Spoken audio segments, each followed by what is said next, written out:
Vous êtes amateur de jeux de cartes à collectionner, ou vous avez envie de découvrir cet univers, eh bien vous êtes au bon endroit avec Ennemi Public. Un jeu dans lequel Babar s'échappe d'une prison interdimensionnelle pour se venger de Dracula. Je vous en dis pas plus, mais par contre, je vous explique les règles. La particularité de ce jeu, c'est découvrir le boss adverse pour pouvoir l'éliminer. Le contenu de notre boîte de démarrage qu'on propose, c'est un livret de règles, forcément, 2 decks, de 30 cartes, dont un boss chacun par joueur, Dracula et Babar.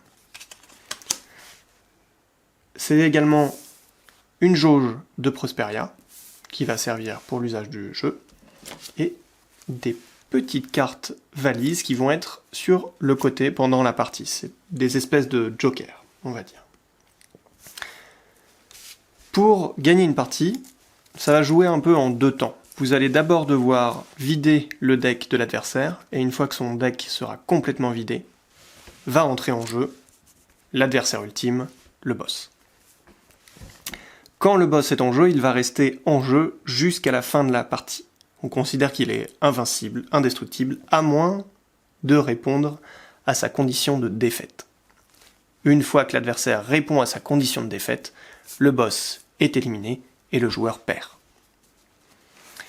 Il y a quelques éléments que vous allez retrouver sur plusieurs cartes, notamment les points de domaine. Les points de domaine, ce sont ces petites choses ici. Il y en a 5. Notoriété, violence, idée, obscurantisme, solidité. C'est-à-dire une petite couronne, un coup de poing, une lampe, j'ai déjà dit un coup de poing, une lune, que je n'ai pas sous la main pour l'instant, et un bouclier.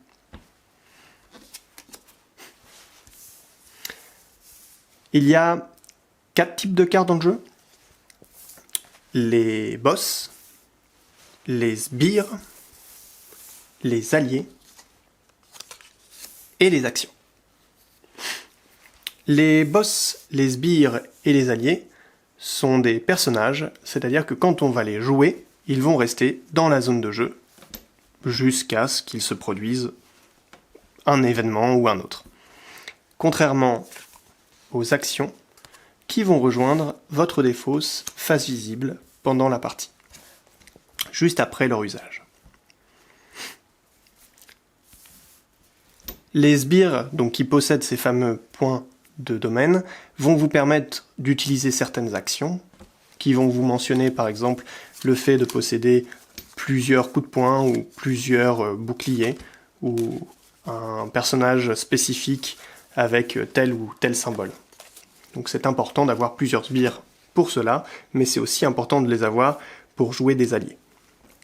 Comment on joue un allié ? Pour jouer un allié, il vous faut un nombre de sbires correspondant au nombre de points de domaine de l'allié que vous voulez jouer, mais en plus de ça, il faut que chaque point de domaine soit représenté par un sbire différent. En l'occurrence, ici je peux avoir mon petit coup de poing et ma petite couronne. Je peux donc jouer par-dessus Céleste, qui possède le point et la couronne.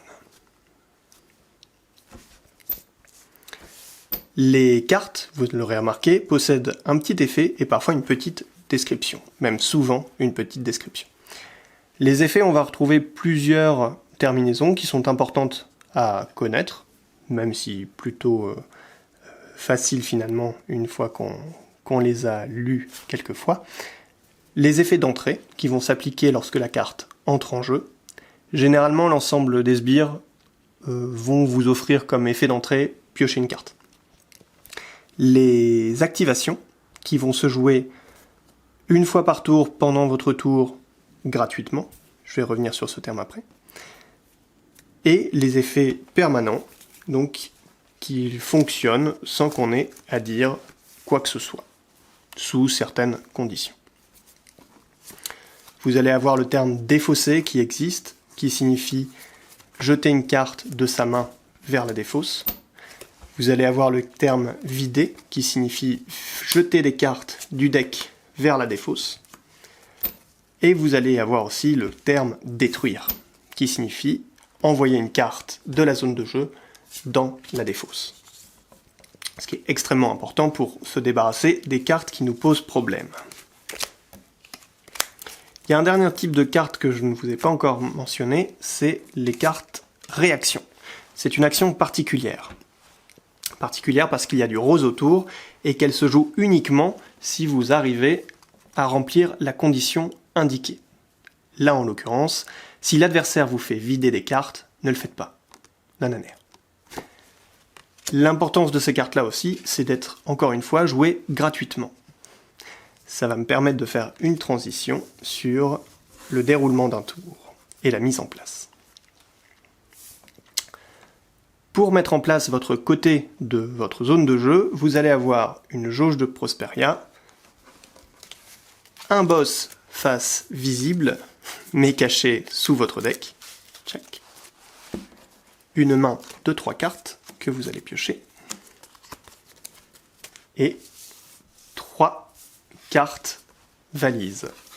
Les cartes valises, ce sont des espèces de jokers que vous allez pouvoir jouer à tout moment pendant la partie, mais au lieu de rejoindre votre défausse, ils vont rejoindre votre pays des merveilles, une zone qui ne pourra pas être utilisée. Les valises sont identifiables par leur côté marron.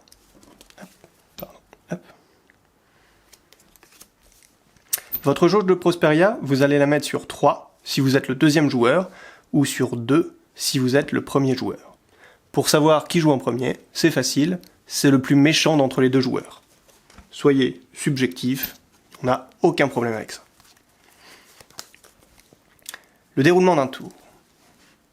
Quand vous allez jouer, vous allez d'abord piocher une carte. Bon, je vous montre ma main, mais gardez-la bien cachée de votre adversaire. Vous piochez une carte au début de votre tour, à chaque fois, et vous pouvez ensuite jouer une carte gratuitement. En l'occurrence, je joue un sbire. J'applique son effet, entrée, piocher une carte, hop. Et au choix, soit je vais dépenser une Prosperia pour jouer une carte supplémentaire, check. Ou alors, je ne vais rien dépenser du tout, je vais m'arrêter là et gagner une Prosperia. Soit vous choisissez de jouer peu, mais dans ce cas-là, vous allez économiser pour jouer beaucoup par la suite, soit vous choisissez de jouer un peu plus, en sachant que vous pouvez payer un de Prosperia pour chaque carte supplémentaire. Vous n'êtes pas limité à qu'une seule carte supplémentaire. Si je veux jouer une, et puis encore une autre, hop, eh bien je peux continuer jusqu'à ce que je tombe à 0 de Prosperia.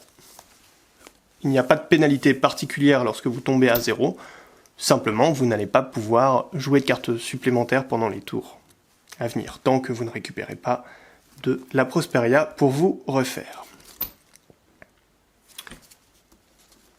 Lorsque le boss arrive. Lorsque le boss arrive, ça signifie que le deck est complètement vide. Donc vous allez passer un tour sans deck, sans pouvoir piocher. Par contre, à la fin de votre tour de jeu, donc seulement à la fin de votre tour de jeu, vous prenez toutes les cartes de la défausse pour reconstituer un nouveau deck. Et dans ce cas-là, vous allez pouvoir recontinuer à piocher au tour suivant et continuer de jouer. Mais votre boss est sorti et il ne retournera plus jamais sous la pioche. C'est un jeu, on va dire, généreux. Il n'y a pas de limite de cartes en main, contrairement aux jeux de cartes à collectionner habituels, on va dire. Et voilà, c'est tout pour les règles du jeu d'Ennemi Public. Maintenant, c'est à vous de jouer en soutenant le projet.